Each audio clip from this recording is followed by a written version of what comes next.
2011ko urriaren 20an etak borroka armatua behin betiko uzten zuela iragarri zuen. Etak bere jarduera armatua behin betiko amaitza erabaki du.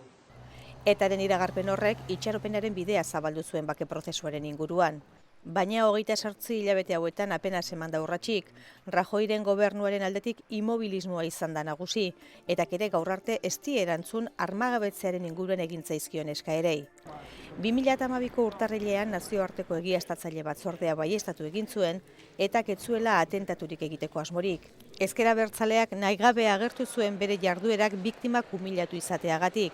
Abertzaleak bere atsekabe zintzoa adierazi nahi du izan dugun jarrera politikoaren aurrean. Giro horretan 2012ko abuztuan Josu Uribe Etxeberria etako presoa Donostiako ospitalera ekarri zuten. Urrian aske utzi zuten, baina Rajoyren gobernuak biktimen kolektiboen aldetik jaso zituen kritikek langraitz bidea gelditzea eragin zuten. Handik hilabete batzuetara, foro sozialak armak emateko eskaera egin zion etari.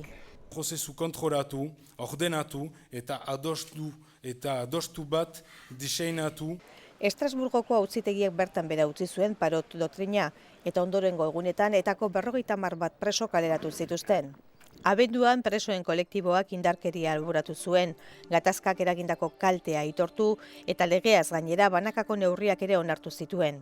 Urte hasieran parok doktrina baliogabetu ostean kaleratutako presoek babesa eman zioten EPP-karen adierazpenari. Ezagutzera emandako erabakiekin erabateko adostasuna azpimarratu nahi dugu. Eusko Alderdi Jeltzaleak eta Sortuk urtarrilaren 11an bakearen eta giza eskubideen alde deitu zuten manifestazioak 100.000 lagun baino gehiago bildu zituen Bilboko kaleetan.